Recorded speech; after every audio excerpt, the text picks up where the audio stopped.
The film opens by explaining the bond between Virgil Cole, a hired gunman, and Everett Hitch, a West Point graduate who realized the army wasn't for him and sought self-discovery in the Wild West.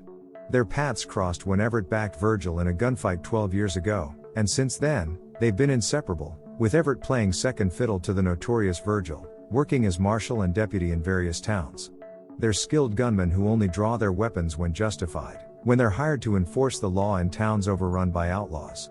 Enter Randall Bragg, the influential rancher outside Appaloosa, whose men terrorize the town and impose their own laws.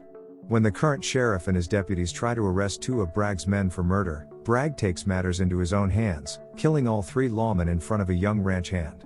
The town leaders hold a meeting with Virgil and Everett, agreeing to Virgil's terms. It's his way or the highway, with no room for negotiation. They have little choice but to comply, and soon after, there's a disturbance in a bar involving 2 of Bragg's men urinating on the floor. Virgil and Everett intervene, warning them to stop or face jail time. When the men refuse and draw their weapons, Virgil kills 2 of them while Everett handles a third who emerges from a side room. The next day, Bragg and his men confront Virgil and Everett in a small bar, offering a form of reconciliation. However, Virgil rejects the offer due to his loyalty to the previous marshal, who was a friend. Tensions escalate, leading to Virgil declaring that weapons are prohibited in the town from that point forward. Meanwhile, Allison French arrives in town with only $1 to her name. Everett notices her first and trails her to a small diner where Virgil is also having breakfast. Both men appear interested in her, but Everett steps aside for Virgil, who seems quite taken with her. When Virgil introduces himself as the city marshal, Allison responds with a smile and flirtation. In return, Virgil offers her a job playing the piano at the local hotel, where she might be able to stay for free. This is the only available work, as she clarifies she's not a prostitute. Back at the law office, Everett and Virgil discuss Allie, as she prefers to be called, with Everett subtly encouraging Virgil to pursue her. They then spot riders on a hill overlooking Appaloosa and decide to investigate. Upon reaching the hill, they have a minor confrontation, during which Virgil strikes one man with his pistol to emphasize that Bragg holds no authority, neither within nor outside the town. In a saloon, Virgil's temper flares as he confronts a rowdy man who swore in Allie's presence. Virgil violently attacks the man, prompting Everett to intervene and stop the altercation. It becomes evident that Virgil possesses a clear sense of right and wrong, unburdened by shades of gray. While he usually remains composed, once upset, he becomes uncontrollable. Later, Everett apologizes to the man and offers him a drink. When questioned by a town elder about Virgil's lack of an apology, Everett clarifies that Virgil isn't one to apologize.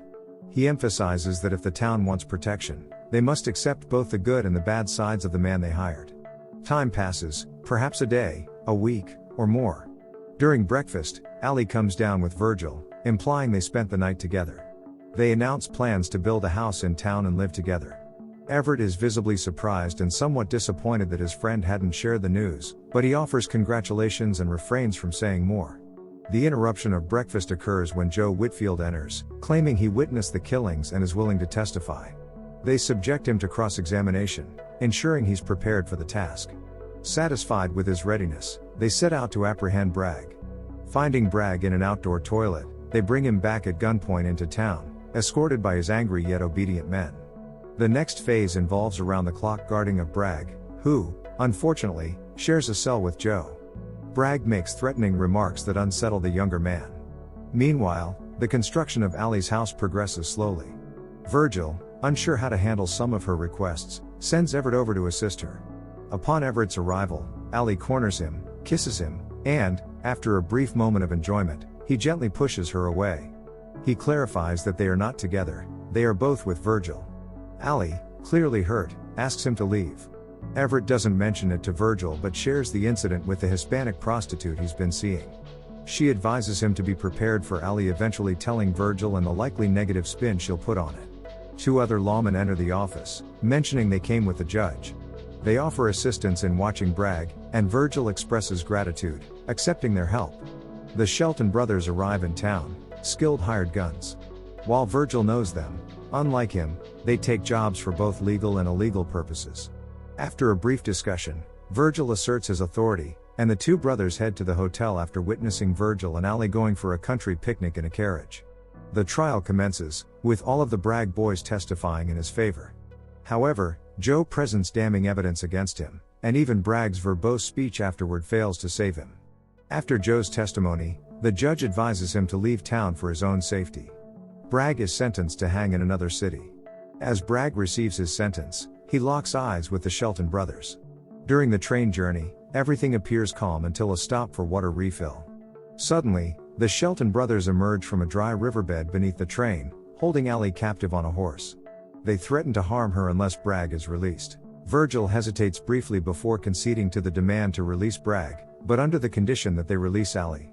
Frustrated at losing his prisoner, Virgil sets off on foot in pursuit, while Everett returns to town via train to fetch horses. After a day of tracking the Shelton brothers, Bragg, and Allie on foot, Virgil and his group catch up to them on horseback. They encounter a group of approaching Indians, and both Virgil and Everett spot Allie naked in a river with Bragg. Although troubled by the sight, their main concern shifts to the impending ambush by the Indians. As the Indians attack, Virgil and Everett fend them off, causing the death of one of the Indians' horses. Virgil then negotiates a temporary truce with the Shelton brothers until they are out of danger, after which they will address their differences. While on guard duty, Allie approaches Virgil and Everett, expressing her fear and admitting her mistake. When Virgil questions Everett about Allie's fidelity, Everett responds that Allie needs a man. Allie then claims that Everett touched her, but when Virgil questions Everett, he denies it, presenting a different account of what happened. Virgil explicitly states that he believes Everett's version over Allie's. After anticipating an attack, Everett takes Bragg's valuable thoroughbred horse and offers it to the Indians, establishing peace with them as they continue on their journey. They reach a small town where the two brothers and Virgil plan to confront each other. While Virgil and Everett prepare for their showdown, Everett reflects that Allie isn't promiscuous, she simply desires to be the partner of the dominant male.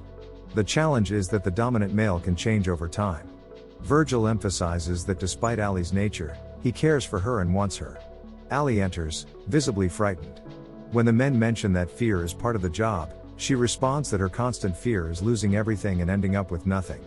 Virgil reassures Allie that he'll always be there for her whenever she needs him. As they head towards the stockyards to confront the Shelton brothers, Virgil and Everett discover that the town marshal, to whom they entrusted Bragg, is actually related to the Sheltons. This revelation puts them at a disadvantage, facing 4 opponents instead of 2. In the ensuing confrontation, Virgil shoots one of the brothers and the marshal, while Everett takes down the other brother. However, they miss Bragg, who manages to escape on horseback. Both Everett and Virgil sustain injuries, but they are not life-threatening. Allie rushes to Virgil's side, fearing for his life. Despite their wounds, they eventually complete the construction of the house. Virgil's left knee is permanently damaged, requiring him to wear a brace.